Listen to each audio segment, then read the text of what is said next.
আমার মুর্শিদ কেবলা হলো শাহ সুফি জয়নুল আবেদিন মোজাদ্দেদি রহমাতুল্লাহ আলাই, তার মুর্শিদ হলো আব্দুল হাকিম রহমাতুল্লাহ আলাই, তার মুর্শিদ হলো আমিনুদ্দিন হাসনাবাদী রহমাতুল্লাহ। আমি আমার জীবিত অবস্থায় আব্দুল হাকিম রহমতুল্লাহকে দেখিনি, আমিনুদ্দিন হাসনাবাদী রহমতুল্লাহকে দেখিনি, কিন্তু আমিনুদ্দিন হাসনাবাদী রহমতুল্লাহ খলিফা মুজিবুর রহমতুল্লাহ আলাই বা আমিনুদ্দিন হাসনাবাদী রহমতুল্লাহ আরো খলিফাকে আর মুরিদকে আমি দেখেছি। আব্দুল হাকিম রহমতুল্লাহ আলাইয়ের বহু খলিফাকে দেখেছি, বহু উচ্চ পর্যায়ের মুরিদকেও দেখেছি। আমার মুর্শিদের বহু খলিফাকে দেখেছি, বহু উচ্চ পর্যায়ের মুরিদকে দেখেছি। তখন আল্লাহ রসুল সাহাবাদের ডাকলেন, তোমরা ভাবে এসো, অজু করে ওই কুমার পাশে গাছতলায় বসে ওখানে আমি বায়াত গ্রহণ করাবো, তোমাদের অঙ্গীকার করাবো যে তোমরা মৃত্যুর আগ পর্যন্ত কেউ পিছনে ফিরে আসবে না। এখন বনু সালমা গোত্রের নেতা জাদ বিন কায়েস সাহাবা, এখন তার ভিতরে নেফাক ঢুকেছে, সে আর বায়াত হতে আসছে না। তার ভক্ত সংখ্যা রয়েছে প্রায় 200 জনা। উপস্থিত তরিকাতে সালেকিন বৃন্দ,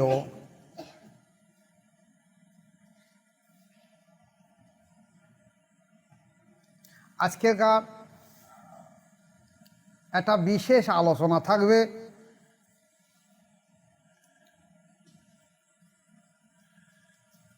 বায়াত হওয়া সত্যি কি কোরআন হাদিস দৃষ্টান্তে দলিল আছে?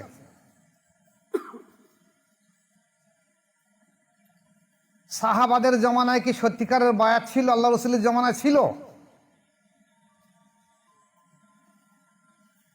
বায়াত না হলে কি হবে, আর বায়াত ভঙ্গ করলে কি হবে?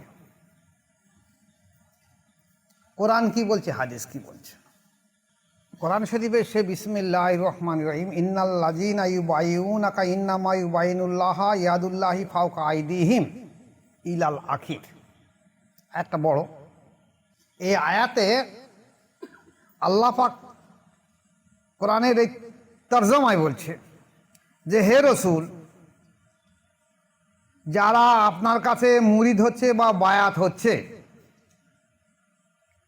তারা কিন্তু আমি আল্লাহ পাক আমার কাছে বায়াত গ্রহণ করছে, তোমার কাছে বায়াত হচ্ছে না। কে বলেছে? আল্লাহ পাক বলছে। এখন মজার জিনিস এই জায়গায় আমি আসছি, ওখানে মজার জিনিস দেখি না। কোরআন লেখা হয়েছে কবে? রসুল পাক সাল্লাল্লাহু আলাইহি ওয়াসাল্লাম দুনিয়ায় আসার পরে যখন বায়াত করানো হচ্ছে তখন কোরআন লেখা হয়নি। এ কোরআন তার পূর্বে লেখা হয়েছে, সৃষ্টিরও পূর্বে লেখা হয়েছে, পৃথিবীর পূর্বে লেখা হয়েছে। তাহলে যদি পূর্বে লেখা হয়ে থাকে, তাহলে কোরআন শরীফে যখন এ কথা বলা হয়েছে, তাহলে নিশ্চয়ই সে দলিল ছিল, সে সময় আল্লাহ পাকের কাছে হুকুম ছিল যে এই মোতাবেক করতে হবে। আজকে আল্লাহ রসুল এসে বলি, এটা আল্লাহ পাক বলেছে এবং পৃথিবী তৈরি হওয়ার আগে দলিল হয়ে গেছে, কোরআন লেখা হয়েছে। কি বলছে? হে রসুল, যারা আপনার কাছে মুরিদ হচ্ছে তারা মূলত আল্লাহ পাকের কাছে মুরিদ হচ্ছে। আল্লাহ পাকের হাত তাদের, আল্লাহ পাকের কুদরতি হাত আপনার হাতের উপরে আছে। সুতরাং যে এই অঙ্গীকার ভঙ্গ করবে, কি অঙ্গীকার? এই বায়াত ভঙ্গ করবে, সে তার ক্ষতির জন্য করবে, নিজের ক্ষতির জন্য করবে। যদি কেউ বায়াত অস্বীকার করে চলে যায়, তার ক্ষতির জন্য করবে। তারপরে সূরা ফাতা মনে হয় নাকি? আর যে সে অঙ্গীকার পরিপূর্ণভাবে পালন করবে, আর যে ব্যক্তি সেই অঙ্গীকার পরিপূর্ণভাবে পালন করবে, অচিরেই আল্লাহ পাক তাকে মহা পুরস্কার দান করবে। যদি সে বায়াত হয়ে টিকে থাকে মৃত্যুর আগ পর্যন্ত, সে জান্নাতি হবে। মরুবাহীদের মধ্যে হইতে যারা পিছনে রয়ে গেছে, তারা অচিরেই আপনাকে বলবে, মানে যারা বায়াত হয়নি শেষ জমানায়, আমাদের ধন সম্পদ ও পরিবার পরিজন বাধা সৃষ্টি করেছে, তাই আমাদের ক্ষমার জন্য দোয়া করুন। যারা বায়াত হয়নি তারা একথা আল্লাহ রাসূল বলবেন। এটা তাদের অন্তরের কথা নয়, বরং মুখের ভাষা মাত্র। আপনি বলবেন, আল্লাহ পাক ক্ষতি করতে চাইলে অথবা উপকার করতে চাইলে তাকে কে বাধা দিতে পারবে? বরং তিনি তোমাদের আমল সম্পর্কে পরিপূর্ণভাবে জ্ঞাত আছে। তোমাদের ধারণা ছিল যে রসুল পাক সাল্লাল্লাহু আলাইহি ওয়াসাল্লাম ও মুমিনগণ বাড়ি ঘরে ফিরে আসতে আর পারবে না। এই ধারণা তোমাদের অন্তরে বদ্ধমূল হয়েছিল, যা ছিল তোমাদের মন্দ ধারণা। তোমরা ধ্বংসপ্রাপ্ত ও বিপদাপন্ন জাতি। তাই যারা আল্লাহ ও তার রসুলের প্রতি ঈমান আনে না, আমি সেসব কাফেরদের জন্য জ্বলন্ত আগুন প্রস্তুত করে রেখেছি। কে বলছে? আল্লাহ পাক বলছে যারা ঈমান আনিনি। এখন রসুলের পাক সাল্লাল্লাহু আলাইহি ওয়াসাল্লামের হাতে বায়াত গ্রহণ করা, এই যে বায়াত হওয়া, ইন্নাল্লাযীনা ইউবাইয়ুনাকা, ইউবাইয়ুনাকা কোন সিগা? এটা মুজারাদ সিগা। বর্তমানে যারা আপনার হাতে বায়াত হচ্ছে এবং আগামীতে কিয়ামত পর্যন্ত যারা আপনার হাতে বায়াত হচ্ছে, আল্লাহ পাক কি বলছে রাসূল? ইন্নাল্লাযীনা ইউবাইয়ুনাকা, ইউবাইয়ুনাকা মানে বর্তমানে যারা আপনার হাতে বায়াত হচ্ছে, মুজারাদ সিগা, বা আগামীতে যারা আপনার হাতে বায়াত হবে। কবে? আপনি জীবিত থাকতে হতে পারে, আপনার পরে হতে পারে। তাহলে পরে কি করে হবে? আমাদের জীবিত থাকলে হতে পারে। এখানে বলা হয়েছে যে রসুলের পাক সাল্লাল্লাহু আলাইহি ওয়াসাল্লামের হাত যদি একটা মানুষের হাতের সংস্পর্শে এসে, আল্লাহ পাক বলেন আমার রসুলের হাত না, এই হাত হলো আমার, আমি আল্লাহ পাক আমার কুদরতি হাত। আল্লাহ সাক্ষী দিচ্ছে, আল্লাহ রসুল বলিনি, কোন ব্যক্তি বলেনি। আল্লাহ বলছে যে রসুল আপনার হাতটা আমার কুদরতি হাত। তাহলে এটা যদি আল্লাহ রসুলের কুদরতি হাত যদি আল্লাহ পাকের হাত হয়ে থাকে, তাহলে রসুলের পাক সাল্লাল্লাহু আলাইহি ওয়াসাল্লামের হাতে যারা হাত দিয়েছে তাদের হাতটা কি হবে? তাদের রসুলের হাতের সংস্পর্শে এসছে। তারা যখন ফানাপে রসুল হয়েছে, তখন রসুলের সংস্পর্শে ফানা হয়ে যাওয়ার পরে তার হাত আর রসুলের হাত সমান হয়ে গেছে। যখন সে ব্যক্তি ফানাফিল্লায় চলে গেছে, তখন ফানার মোকামে গিয়ে এই হাতের সঙ্গে আল্লাহ পাকের সম্পর্ক, এই হাত আল্লাহর হাত হয়ে গেছে। তাহলে দেখা গেছে এই হাত রসুলের পাক সাল্লাল্লাহু আলাইহি ওয়াসাল্লামের হাতের সঙ্গে সম্পর্ক রেখে কিয়ামত পর্যন্ত যারা বায়াত গ্রহণ করাবে এবং সেই মাশায়েখের যদি নিসবত থেকে থাকে, বায়াত অনেক করছে, এজিদও করিয়েছে, এখনো করাবে, আগামীতেও করাবে, কিন্তু যদি নিসবত না থাকে ও বায়াতের কোনো মূল্য থাকবে না। নিসবত কিভাবে বোঝা যাবে? আমাদের দেশে যেমন মাওলানা রুহুল আমিন সাহেব বলেছে, যদি একটা মানুষ 10টা মানুষকে বায়াত গ্রহণ করায়, যদি 6টা মানুষের অন্তরের অনুভূতি আসে, তাহলে মনে করতে তার নিসবত আছে। অন্তত হচ্ছে কি করে? এইবার আপনারা বিচার করে দেখবেন, যেখানে বায়াত গ্রহণ করবেন সেখানে গিয়ে দেখবেন যারা বায়াত আছে 10 জনের মধ্যে 6 জনা তারকে অন্তরের অনুভূতি আসছে কিনা। যদি না আসে তাহলে মনে করেন ওর নিসবত নেই, বেকার হয়ে গেছে। ও খেলাফত থাকতেই পারে, নিসবত নেই। এই নিসবত হচ্ছে আল্লাহর কানেকশন। আমি কথা গতবার একদিন বলেছি, আবার একটু বলে দিলে বুঝতে পারবেন, যে আমি এই মাঠে 20 বিঘে জমি চাষ করি, কিন্তু জমি আমার নাই, আমি লিজে চাষ করি না ভাগে চাষ করি। এখন কোনো একজন ব্যক্তি এসে আমাকে বলছে এই মাঠের এখান থেকে আমাকে 5 কাঠা জমি দেন, আমি একটা বাড়ি করবো। জমি তো আমার না, আর আমি তাকে লিখে দিচ্ছি টাকা নিয়ে, 5 লাখ টাকা কি 10 লাখ টাকা নিয়ে জমি লিখে দিচ্ছি, যা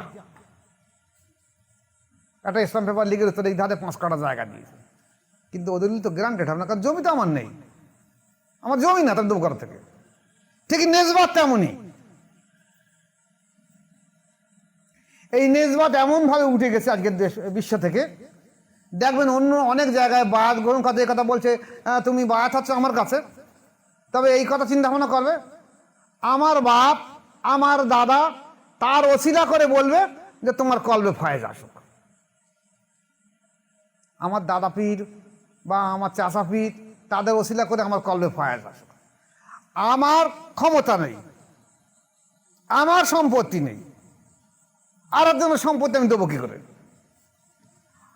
একটা মানুষের মুর্দাদেল জিন্দা করে দেওয়ার ক্ষমতা হলো একটা মাশায়েখের। তার ক্ষমতা নিয়ে সে বলছে যে বলো যে আমার আব্বাজি বা চাচাজি বা আমার দাদাজির কাছ থেকে কলবের ফয়েজ তোমার কলবে আসুক। সে ব্যক্তি তা বলবে কেন? সে তো বলতে পারে যে আমি ও না বলে আমি বলতে পারি আল্লাহ রসুলের কল থেকে আমার কলবে ফয়েজ আসুক, আমি তোমার কাছে তেল মাখার যাবো কেমন? তোমার যদি ক্ষমতা থাকে তুমি দিয়ে দাও, না তোমার দিও না। এই ঘটনাটা আজকের সমাজের বুকে অহরহ ছড়িয়ে গেছে, যার জন্য নেসবত বাতিল হয়ে গেছে। মানুষ বোঝে না বলে তবু সেখানে ছুটে চলে যাচ্ছে। এটা খেয়াল রেখে দেবেন। যেখানে বায়াত হবে, পৃথিবীর বুকে 4টে তরিকা আছে এখনো মূল নেসবত জারির জন্য, কাদেরিয়া, চিশতিয়া, নকশবন্দি, মোজাদ্দেদিয়া। যেখানে নেসবত আছে আপনি বায়াত গ্রহণ করতে পারেন। যদি বায়াত হয়ে আপনি 1 মাস, 1.5 মাস, 2 মাস, 4 মাস, 6 মাস ডাকবেন যে হ্যাঁ আমার অন্তরের অনুভূতি আসছে, আমার মোরতাদের জিন্দা করে দেওয়া হচ্ছে, আমার নফসের তাসকিয়ার দিকে এগিয়ে আসছে, আলহামদুলিল্লাহ। যদি না হয় তা মসজিদ পাল্টে নেবে। এখানে কোরআনের আয়াতের ফায়দা কি বলছে? সুতরাং যে এই মুরিদ হওয়ার অঙ্গীকার ভঙ্গ করবে সে তার ক্ষতির জন্য করবে। অর্থাৎ যারা রাসূল পাক সাল্লাল্লাহু আলাইহি ওয়াসাল্লামের হাতে মুরিদ হয়েছেন এবং আল্লাহ পাক তাদেরকে হেদায়েত দেওয়ার অঙ্গীকার করেছেন, পক্ষান্তরে যারা মুরিদ হওয়ার অঙ্গীকার ভঙ্গ করবে তাদের ঈমানও শেষ হয়ে যাবে। আল্লাহ রসুলের হাতে হাত দেওয়ার সঙ্গে সঙ্গে আল্লাহ পাক ওয়াদা করছে, ও হাত আমার হাত, আমার কুদরতি হাত, এবং এই হাত তোমাকে জান্নাতে নিয়ে যাবে। আর যদি রাসূল পাক সাল্লাল্লাহু আলাইহি ওয়াসাল্লামের হাতে হাত দেওয়ার পরে যে অঙ্গীকার ভঙ্গ করে, বায়াত ভঙ্গ করে, তাহলে সে তার নফসের জন্য করেছে। আর বলছে পক্ষান্তরে যারা মুরিদ হওয়ার অঙ্গীকার ভঙ্গ করবে তাদের ঈমানও সঙ্গে সঙ্গে শেষ হয়ে যাবে। এর অর্থ হলো তারা পূর্বের ন্যায় কাফের প্রমাণিত হয়ে যাবে। যারা সেদিন বায়াতে অংশগ্রহণ করেনি তাদেরকে এই আয়াতে কাফের বলে আখ্যায়িত করা হয়েছে। আর অঙ্গীকার ভঙ্গকারীদের ব্যাপারে এই আয়াতে বলা হয়েছে অঙ্গীকার ভঙ্গকারীদের বায়াত নষ্ট হয়ে যাবে এবং যে ঈমান অর্জন হয়েছিল তাও শেষ হয়ে যাবে। যেটা দলিল দিয়েছে বিসমিল্লাহির রহমানির রহিম, ফামান নাকাসা ফাইন্নামা ইয়ানকুসু আলা নফসিহি, সে তার প্রবৃত্তি বা নফসের জন্য এই বায়াত ভঙ্গ করেছে। এখানে আসুন,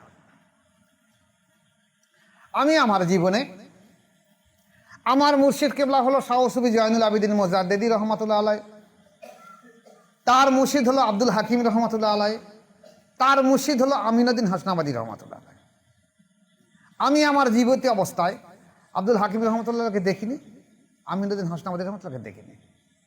কিন্তু আমিনুদ্দিন হাসনাবাদী রহমতুল্লাহ খলিফা চৈতে মুজিবুর রহমতুল্লাহ আলাই বা আমিনুদ্দিন হাসনাবাদী রহমতুল্লাহ আরো খলিফাকে আর মুরিদকে আমি দেখেছি।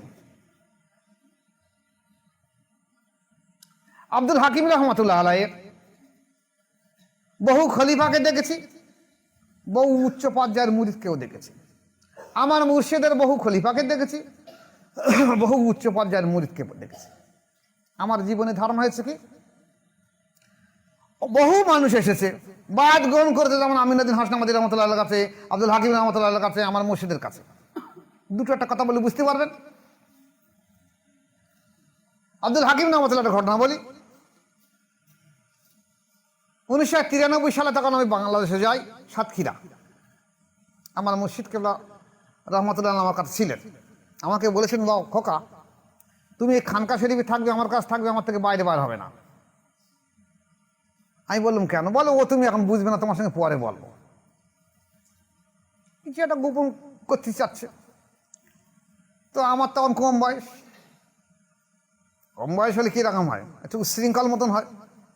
কি হবে দেখি, খানকায় রয়েছে 1 দিন 2 দিন 3 দিন, তা কাহা তো খানকায় বসে থাকতে পারি, চুপচাপ বসে রয়েছে, খাওয়া দাওয়া করে এরকম বসে থাকে। তাহলে একটু বাইরের দিকে যাই। আর খানকা শরীফের বাইরে হেঁটে, পাকা রাস্তা, মেন রাস্তা, আমি রাস্তায় এসে দেখছি একজন ব্যক্তি কোট প্যান্ট নেকটাই পরে, হাতে অ্যাটাচি নিয়ে হেঁটে যাচ্ছে ঘনফন করে। আমার সামনে আসছে, আসসালামু আলাইকুম। ওয়ালাইকুম আসসালাম। আমার হুজুর তখন খানকা শরীফে বসে রয়েছে, আমার দেখছে যে সেই একটা হাকিম সাহেবের একটা মুরিদ আসতেছে, ও যে আবার কি বলবে এখনই। এখন আমাকে বলছে, আপনি কোথায় এসেছেন? আমি বলছি, এই আমার দাদা পীর সাহেব আব্দুল হাকিম রহমতুল্লাহ খানকা শরীফে এসেছে। বলছে আচ্ছা আচ্ছা আচ্ছা আচ্ছা, আর জায়গা বল না। ভাষাটাই এরকম বলছে। কেন, কি হয়েছে? বলছে ও লোকের ইনসাফ আছে। 3-4 জন খেলাফত 4 লতিফায় কাজ করে, আর আমি 26 লতিফায় কাজ করতে আমার খেলাফত দেই, তাহলে ইনসাফ আছে? আমি এই কোর্টের অ্যাডভোকেট। আমি বলি এই জন্যই আপনার খেলাফত দেয় না, জানে আপনি ধ্বংস হয়ে যাবেন, জাহান্নামী হয়ে যাবেন। আজ আপনি মুর্শিদের বিরুদ্ধে কথা বলছেন কেন? বলছি এটা বেইনসাফি করার বলা যাবে না। আমি বলে এই জন্যই তো বলছি আপনি ধ্বংস হয়ে যাবেন, জাহান্নামী হয়ে যাবেন। আর লোক জানতো বলে, আল্লাহ ওয়ালি মানুষ বলে জানতো জাহান্নামে যাবে, তো ওরা খেলা পারলে কি করবে? ও লোক আমার কথা শুনে গজ গজ গজ গজ চলে যাচ্ছে। আমার সঙ্গে এই কথা বলে তুমি এই জবাব দিচ্ছ, চলে গেল। আমার হুজুর খানকার থেকে দেখেছে আমার সব, দেখে আমার বলে খোকা ভিতরে এসো। আমি গেলাম, বলে কী বলছো? আমি এই বলছো, তুমি কি জবাব দিচ্ছ? আমি এই দিচ্ছি। ঠিক বলেছো।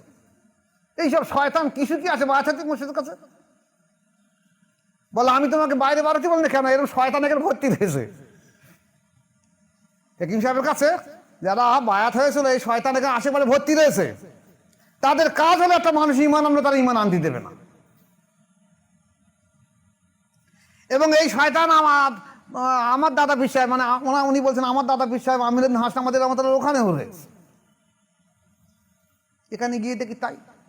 এখানে গেছি, এখানে আমার অনেক অনেক কথা বলেছে, বড় বড় বয়স্ক বয়স্ক মানুষ আমাকে এই কথা বলেছে, আপনি এখানে এসেছেন কেন? আমি বললাম, তা তারা সে যে ভাষা বলেছে সব কথা আর ইউটিউবে না বলা ভালো। আমার মুর্শিদের কাছে বহু মানুষ বায়াত গ্রহণ করেছে। আমি আসার আগে বহু মানুষ বায়াত ছিল, সেই মানুষগুলো সব নিরুদ্দেশ হয়ে গেছে। দেখা গেছে কেউ 10 নম্বর 12 নম্বর 14 নম্বর 24 নম্বরে কাজ করে সব ধ্বংস হয়ে গেছে। কেউ তবলিগ জামাত করে, কেউ নামাজ পড়ে না, কেউ শরাব পান করে, কেউ ভণ্ডামি করে বেড়ায়। আর খেলাফতটাও তো সে একই অবস্থা।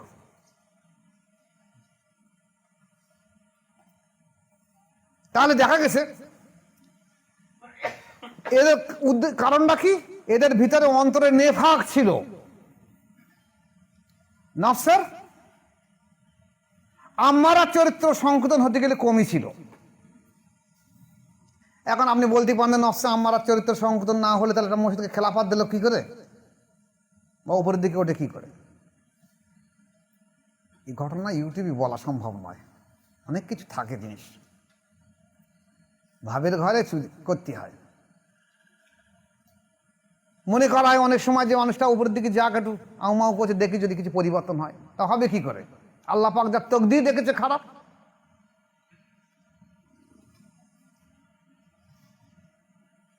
যেমন দেখা গেছে রাসূল পাক সাল্লাল্লাহু আলাইহি ওয়াসাল্লাম জামানায় এমন ছিল, যখন হুদাইবিয়া,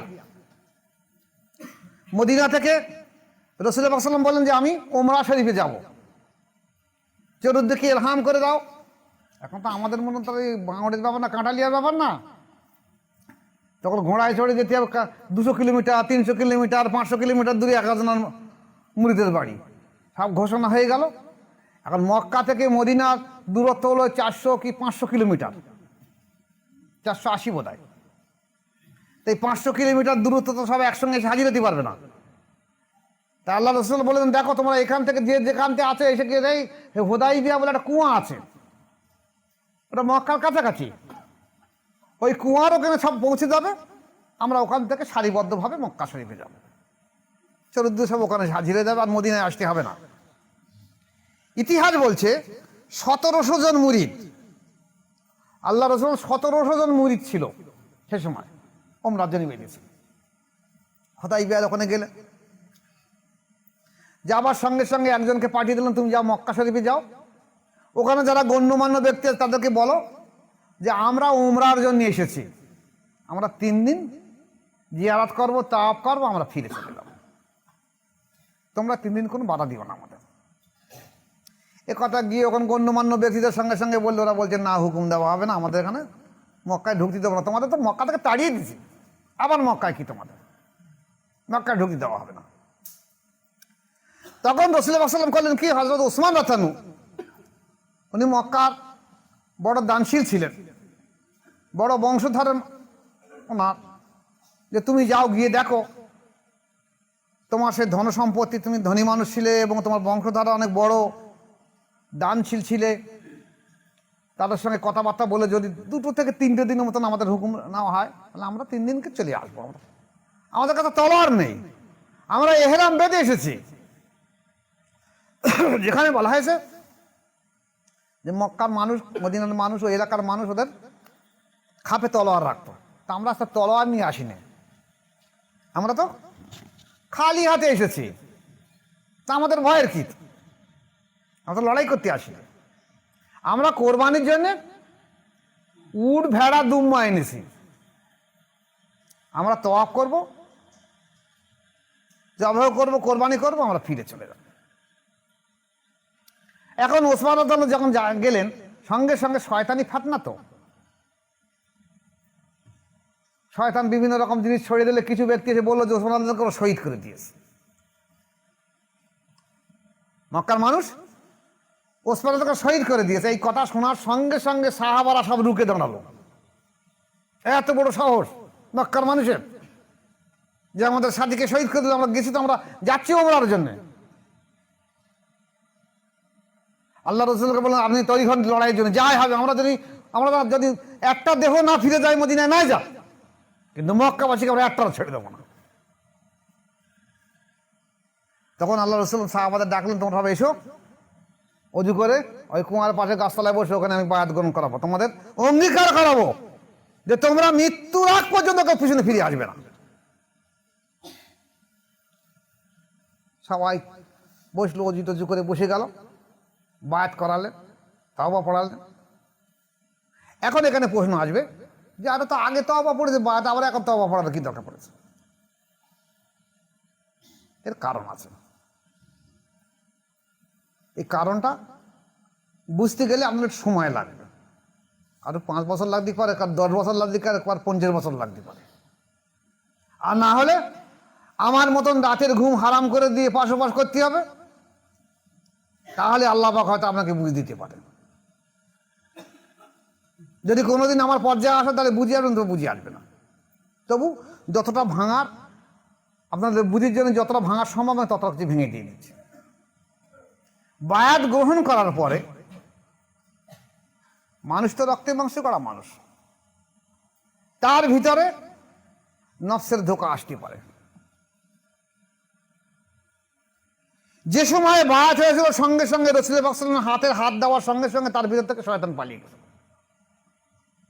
তারপর আবার দুনিয়ার কাজকর্মে কাম, ক্রোধ, লোভ, মোহ, মদ, মাৎসর্যের বহু রকম কারণে আস্তে আস্তে আবার নফস করতে পারে।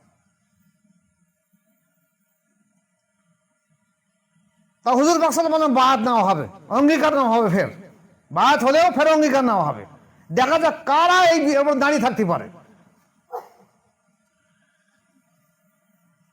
এখন বনু সালমা গোত্রের নেতা জাদ বিন কায়েস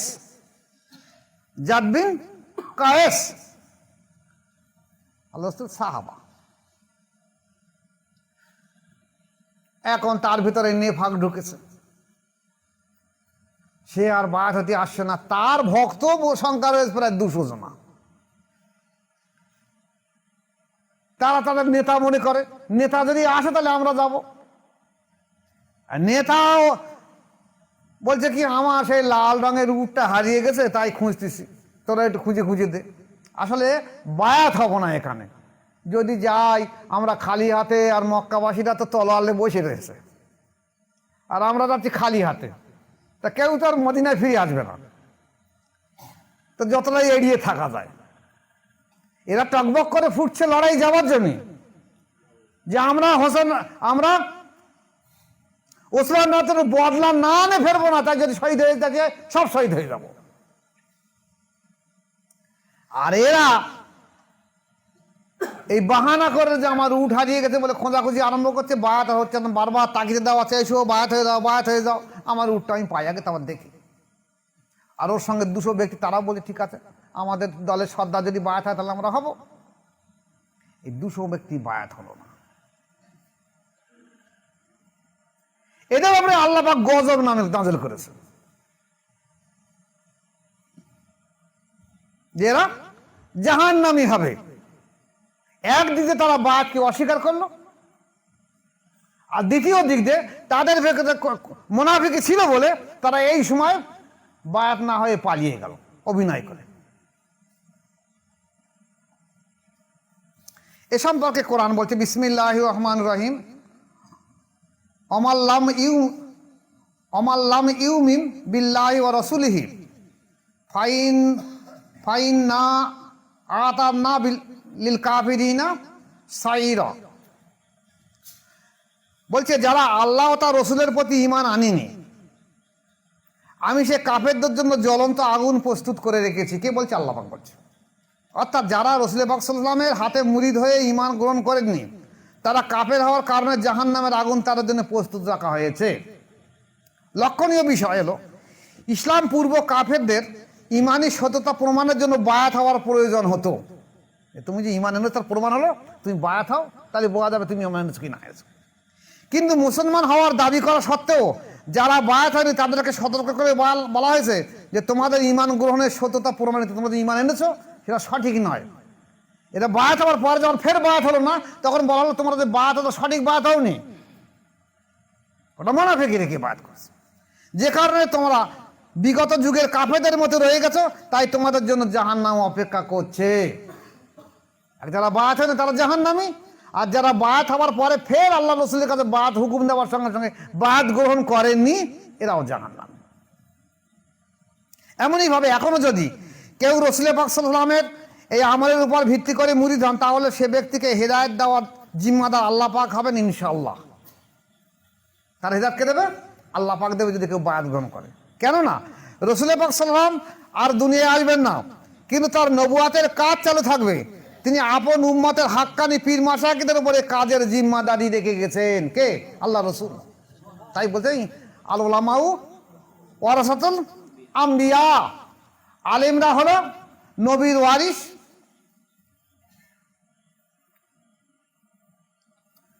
কিসে?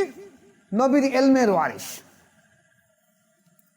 ওয়ারাসাতুল ইলমি, নবীর ইলমের ওয়ারিস। নবীর ইলমটা কি? জ্ঞানটা কি? নবীর জ্ঞানটা এই বিদ্যা অর্জন করা নয়, বিদ্যা অর্জন করা নয়। বিদ্যার পাশাপাশি জ্ঞান অর্জন করার পাশাপাশি মানুষের বায়াত করে তার নফসের চরিত্র সংশোধন করে তাকে আল্লাহ পর্যন্ত পৌঁছে দেওয়া, আল্লাহর সঙ্গে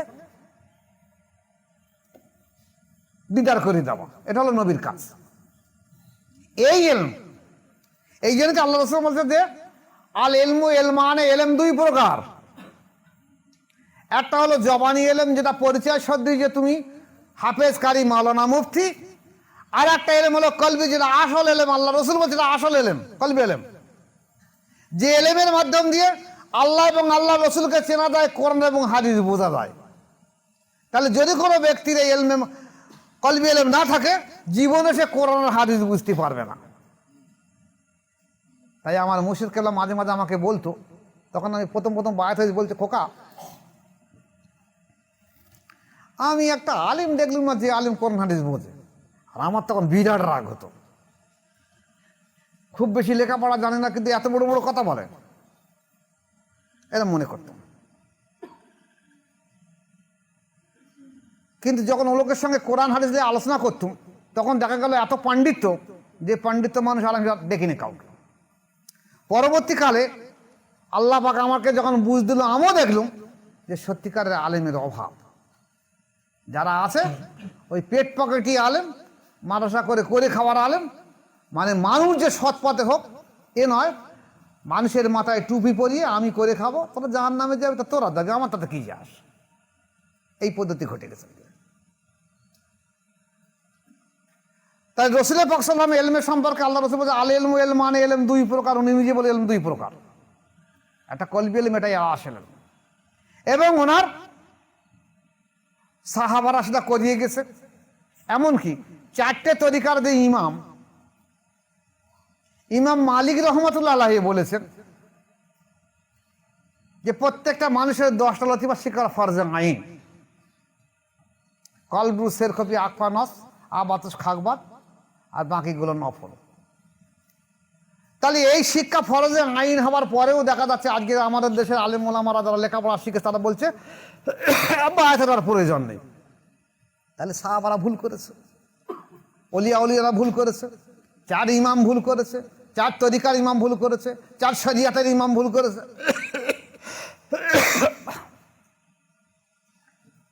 এখানে দেখুন, সুতরাং রসুল পাক সাল্লাল্লাহু আলাইহি ওয়াসাল্লামের কাছে মুরিদ হওয়ার দ্বারা ঈমান অর্জন করার যে নিয়ম বর্ণিত হয়েছে, বর্তমান মাশায়েখদের হাতে বায়াত হলেও সেই ঈমানের সত্যতা প্রমাণিত হবে ইনশাআল্লাহ। তাই বর্তমানে যারা পীর মুরিদি বেদাত বলছে, তাদের ঈমান থেকে বঞ্চিত থাকার আশঙ্কা প্রবল। তারা ঈমান না হয়ে মরতে পারে। তাদের হেদায়েতের জন্য মেহনত করা বৃতাশ্রম ছাড়া আর কিছুই নয়। সহিহ মুসলিম শরীফের 2য় খণ্ডে 128 পৃষ্ঠায় বর্ণিত আছে, রসুল পাক সাল্লাল্লাহু আলাইহি সাল্লাম বলেছেন, যে ব্যক্তি আনুগত্য করা থেকে হাত গুটিয়ে নেবে বা বায়াত হওয়া থেকে হাত গুটিয়ে নেবে, কিয়ামতের দিন তার নাজাতের জন্য কোনো উপায় পাবে না। এবং যে ব্যক্তি বায়াত না হয়ে মরবে, সে জাহেলিয়াতের যুগে কাফেরদের মতন হয়ে মরবে। তাহলে একদিক থেকে বায়াত না হয়ে কাফেরের মতন মরবে, আর যদি সে বায়াত না হয়ে তাহলে সে আনুগত্য করে, সে সেখানে কোনো মাশায়েখ বা মুর্শিদ বা কোনো তার রাহাবার খুঁজে পাবে না, সেখানে কেউ তার সুপারিশ করবে না। তাই রসুল পাক সাল্লাল্লাহু আলাইহি ওয়াসাল্লামের স্বর্ণযুগ থেকে নিয়ে আজ পর্যন্ত মুনাফিকরাই পীর মুরিদ অস্বীকার করে আসছে। কারা অস্বীকার করছে? মুনাফিকরা। যারা অস্বীকার করছে সব মুনাফিক। সব হাফেজ হোক, কারি হোক, মাওলানা হোক, মুফতি হোক, যত বড় গাড়া কাটা মৌলবি হোক না কেন, সব মুনাফিক। এবং তারা একথা বলছে এটা বেদাত, বায়াত হওয়া মুরিদ হওয়াটা বেদাত। এসব মুনাফিকদের কাজ। তাদের ভাগ্যে হেদায়েত না থাকার কারণে ঈমানের বিপক্ষে তাদের অবস্থান। ঈমানের বিপক্ষে অবস্থান, তার ভাগ্যে হেদায়েত নেই। বরং পীর মুরিদের সমালোচনায় তারা লিপ্ত। তারা কি করে? সবসময় পীর মুরিদের সমালোচনা করে। আপনি দেখবেন আপনার এলাকায় যারা বায়াত গ্রহণ করেছেন, আপনারা দেখবেন আপনার এলাকায় ফাঁকায় বাড়তে পারবে না। তবে সবর শুকর করবেন, যার উপরে যত জুলুম অত্যাচার হবে সাধারণ মানুষ মনে করবেন আপনার ঈমান পাকা করে নেওয়া হবে। কারণ পাঁজা বা ফোনে যত বেশি আগুন বাড়বে, তত বেশি ইট পুড়ে পড়বে। আর যদি ধারের দিকে থাকে, ওই ইট ভালো পড়বে না। তাই আল্লাহ পাক ঈমান মজবুত করার জন্য যেখানে ঈমান এসেছে, সেখানে এরকম কিছু শয়তান পাটকে রেখে দিয়েছে, যে তোর আগে ওদের পেছনে গিয়ে করে দিয়ে দেখ, ওরা যদি পথভ্রষ্ট হয়ে যায় তাহলে তোদের লাভ, আর পথভ্রষ্ট না হয়ে যায় তাহলে মনে করা হবে ঈমানদাররা। নারে তাকবীর, নারে তাকবীর, নারে রিসালাত, মহান মুর্শিদ কিবলা, মহান মুর্শিদ কিবলা, নারে তাকবীর। বলা হয়েছে তারা হেদায়েত থেকে দূরে গুমরাহির পথ বেছে নিয়েছে। কারা? এই বিষয় নিয়ে তাদের সাথে তর্ক বিতর্ক করা অর্থহীন। তারা তো গুমরাহি পথ, তাদের সঙ্গে তর্ক করবে কেন? হে আল্লাহ, আমাদেরকে রসুল পাক সাল্লাল্লাহু আলাইহি ওয়াসাল্লামের পীর মুরিদের তরিকায় চলতে সাহায্য করুন এবং আমাদের আপনার সাথে সম্পর্ক দান করে আখিরাতের নাজাত দেওয়ার ব্যবস্থা করুন। আল্লাহুম্মা আমিন।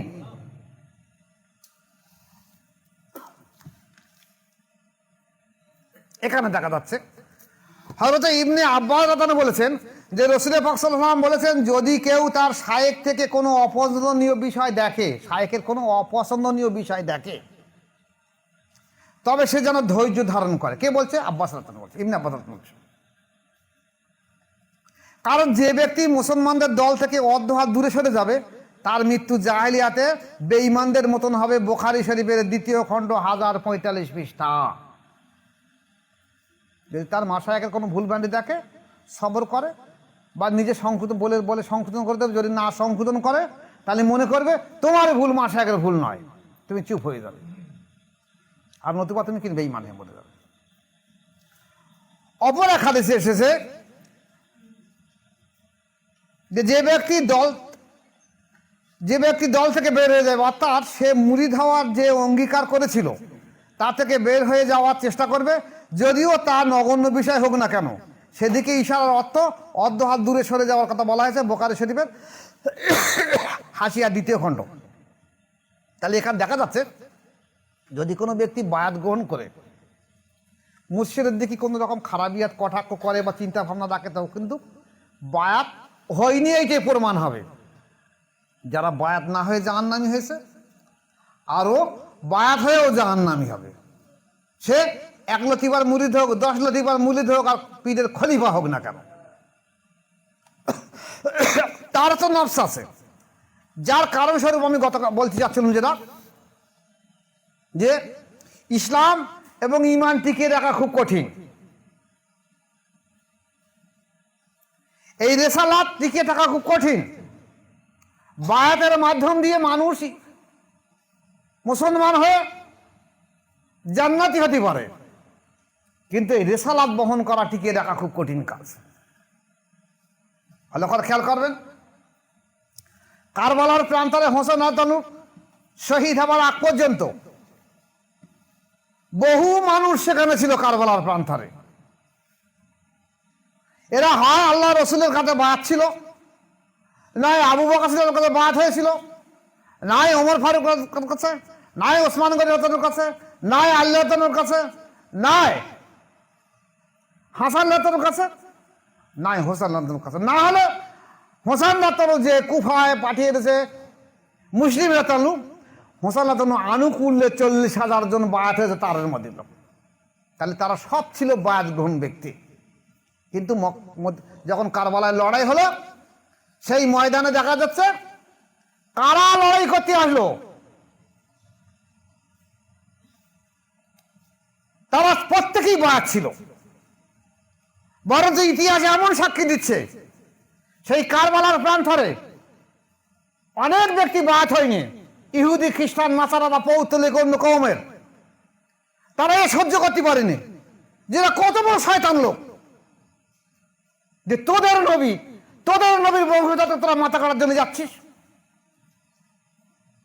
এই সহ্য না করতে পারে তারা অনেক কাফের মুশরিক বিদাতি দল, যারা জীবনে বায়াত গ্রহণ করেনি, তারা হোসেন রাতানুর হয়ে এসে লড়াই করতে এসেছে এবং তারাও সেখানে শহীদ হয়ে গেছে। তাহলে এই যারা বায়াত না হয়ে এই অন্যায়ের বিরুদ্ধে প্রতিবাদ করে লড়াই শহীদ হয়ে গেছে, সব জান্নাতি।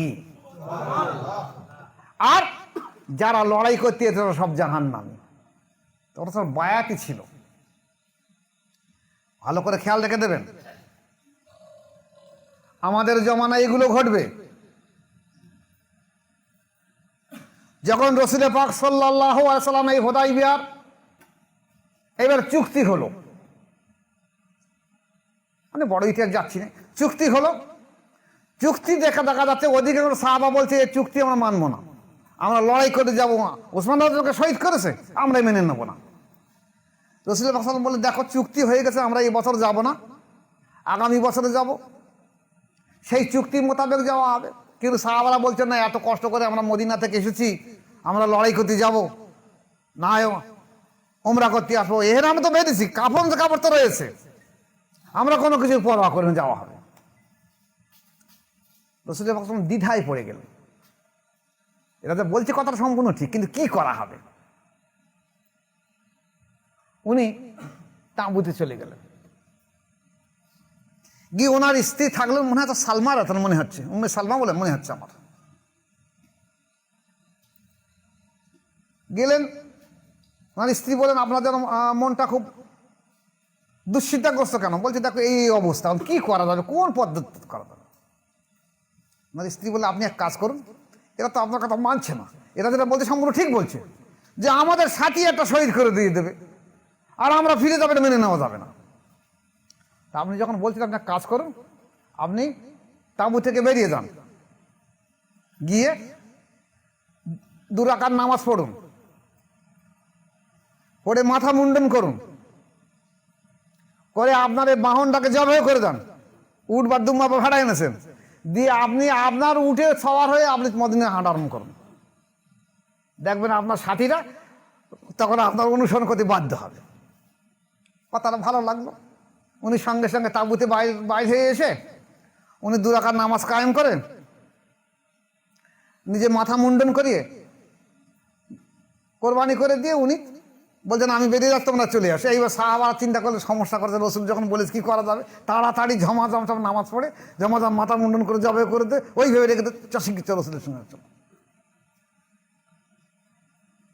এই হাদিস থেকে প্রমাণিত হয় কখনো কখনো স্ত্রীর সঙ্গে পরামর্শ করতে হয় অনেক জিনিস, সর্ববিষয় নয়, তবে কখনো কখনো।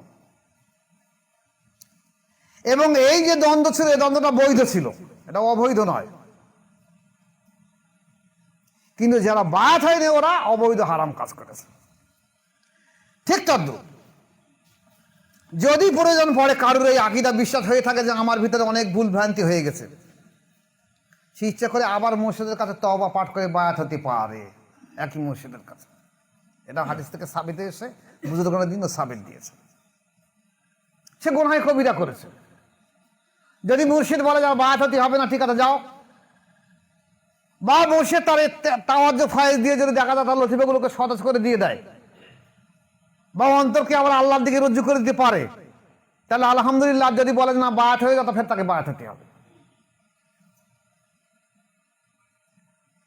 তাহলে এই হাদিস থেকে আজকের আলোচনা সাবেত থাকলো কি, যে বায়াত যারা হবে না তারা তো এমনি জাহান্নামী হবে, আর যারা বায়াত হয়ে মুর্শিদকে অবজ্ঞা অস্বীকার করবে, বায়াতকে অস্বীকার করবে, ওরাও জাহান্নামী হবে।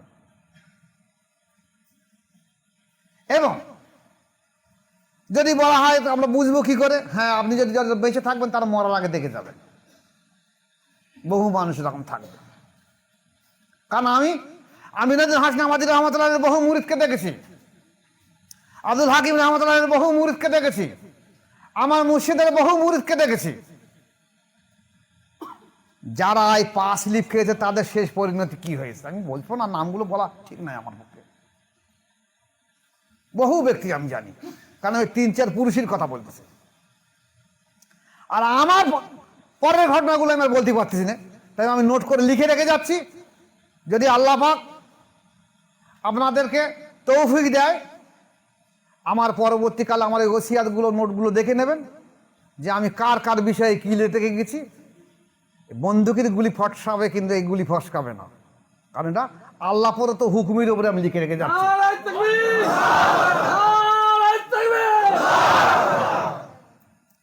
এই জন্য সাবধান হয়ে যাবেন। মুর্শিদকে কখনো মুর্শিদ বলে মানবেন না।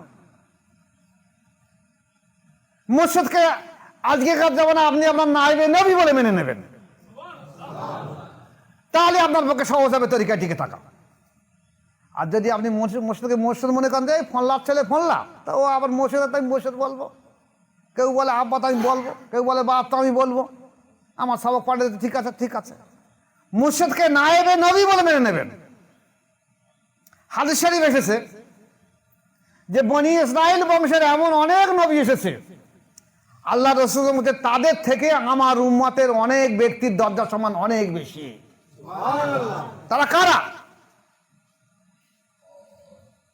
আমি হাদিস নিয়ে বহু গবেষণা করেছি, বহু গবেষণা করার একটা জায়গায় হাজির করেছি।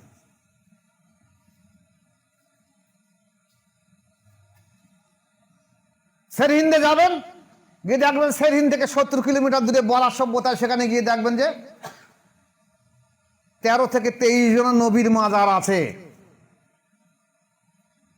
তারা মুজাদ্দিদ আল-বিসারি মকতুবাত শরীফের মধ্যে লিখেছে যে এই নবীগুলোর নাম আমি সব জানি, আমাকে আল্লাহ পাক জানিয়ে দিয়েছে।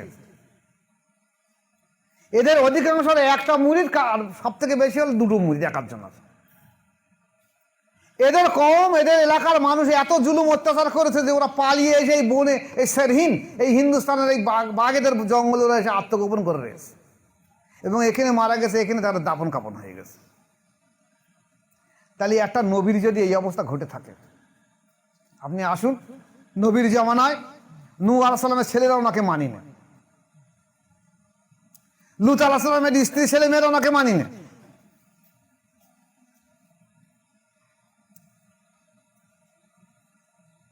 তদ্রুত থাকবে, তার মাধ্যম দিয়ে একটা হক জেন্ডা হবে। আজকের আমার এই যে 18 মুরিদ আছে, 1 লক্ষ মুরিদ আছে। যদি কোনো ব্যক্তি সঠিকভাবে ঈমান এনে এবং সঠিকভাবে দাঁড়িয়ে থাকে মৃত্যুর আগ পর্যন্ত, মুজাদ্দিদ আল-বিসারি রহমাতুল্লাহর বক্তব্য অনুযায়ী বেশক সে ব্যক্তি জান্নাতি হয়ে যাবে। এবং মুজাদ্দিদ আল-বিসারি রহমাতুল্লাহ বলেছেন, আমার কোনো মুরিদের, আমার তরিকার কোনো মুরিদের, কোনো খলিফার যদি কোনো মুরিদ বাদ গ্রহণ করে থাকে এবং সে যদি মৃত্যুর আগ পর্যন্ত মুর্শিদকে মুর্শিদের উপরে দাঁড়িয়ে রেখে দিতে পারে, তাহলে তাকে না নিয়ে আমি জান্নাতে হাজির হব না। তাই যদি হয়ে থাকে তাহলে জান্নাত সহজ, কিন্তু রিসালাতটা কঠিন। এই রিসালাতটা বহন করা কঠিন। এই রিসালাত সবাই বহন করতে পারবে না, কারণ সবার ঘাড় সোজা না, যে 2 মণ 4 মণ বাতাস চাগিয়ে দিলে নিয়ে যাবে, ঘাড় মুখ দুমড়ে পড়ে মরে থাকবে।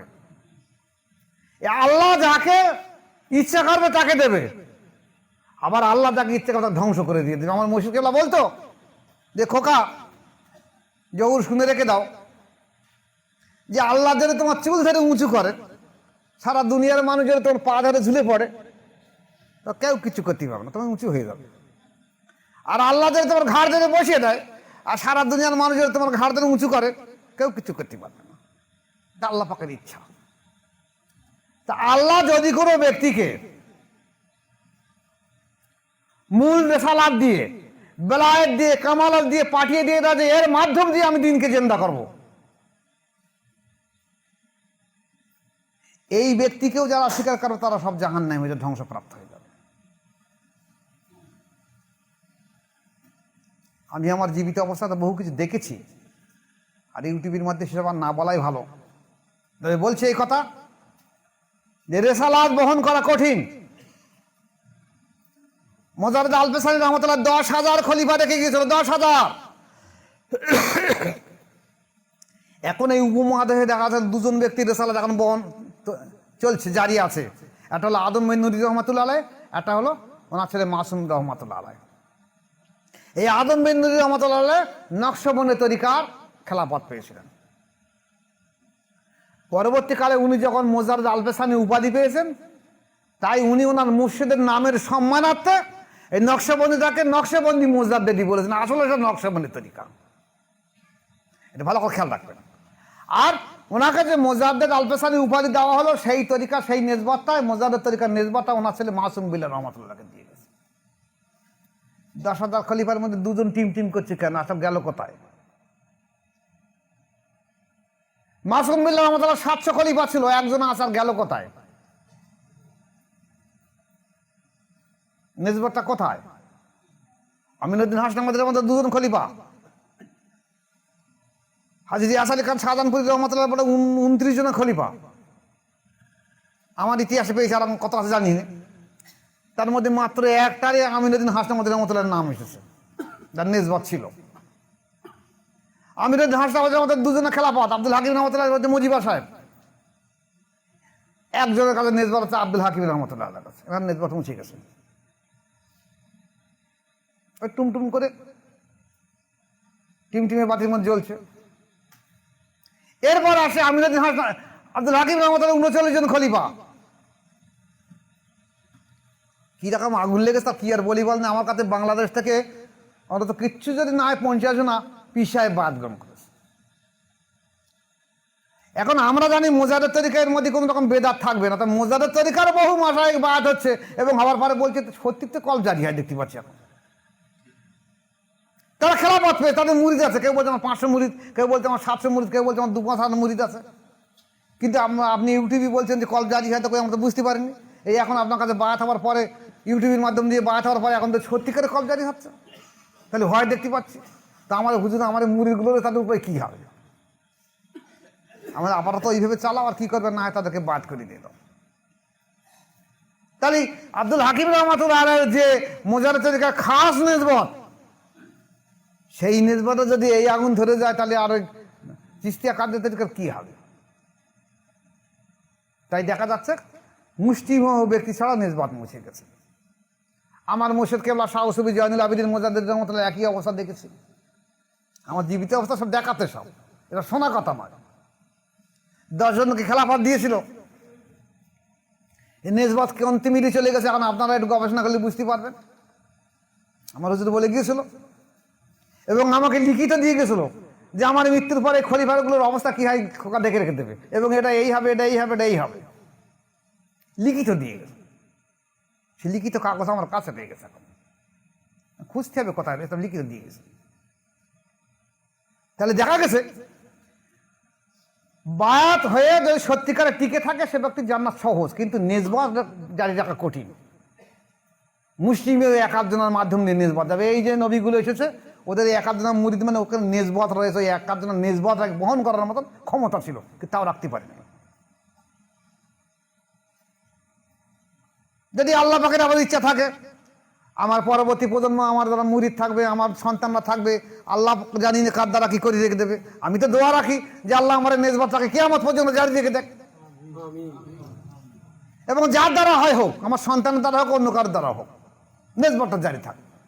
কারণ ইসলামের যে অবস্থা, এই অবস্থার মাধ্যম দিয়ে বর্তমানে যদি নেসবত না থাকে তো ইসলাম মুছে যাবে। আজকের সমস্ত ওলা আলেম ওলামারা, মৌলভী মাওলানা, হাফেজ কারিরা, মসজিদ ইমাম সাহেবরা রে রে রে করে উঠেছে যে বায়াত হাতি হবে কেন, বায়াত হাতি হবে কেন, বায়াত হওয়া হবে কেন, এবং যদি বা শেষকালে পরে মেনে নেয় তাহলে ওখানে যাওয়া যাবে না। যেভাবে হোক মানুষকে বিভ্রান্ত করে দিতে হবে। তাই আপনাদেরকে আমি অনুরোধ করছি যে তরিকা আশা সহজ, টিকে থাকা কঠিন। আশা সহজ। আমরা এই যে অনুষ্ঠানগুলো করি কেন? আশার জন্যে। আমরা তো জানি না কে টিকে থাকবে, জানি না কে হেদায়েত প্রাপ্ত হবে, জানি না কে আল্লাহ পর্যন্ত মোক্ষে পৌঁছবে। তাই আমরা সবাইকে সর্বাঙ্গীনভাবে দাওয়াত দিই, যদি আল্লাহ কার নসিবই রাখে সে টিকে থাকবে, আর যে হতবাক সে পথভ্রষ্ট গোমরাই হয়ে চলে যাবে। আল্লাহ আমাদের প্রত্যেক ভাইকে এর উপরে আমল থাকার তৌফিক দেখ। ওমা আলাইহিল বালাগ। আসসালামু আলাইকুম ওয়া রাহমাতুল্লাহি।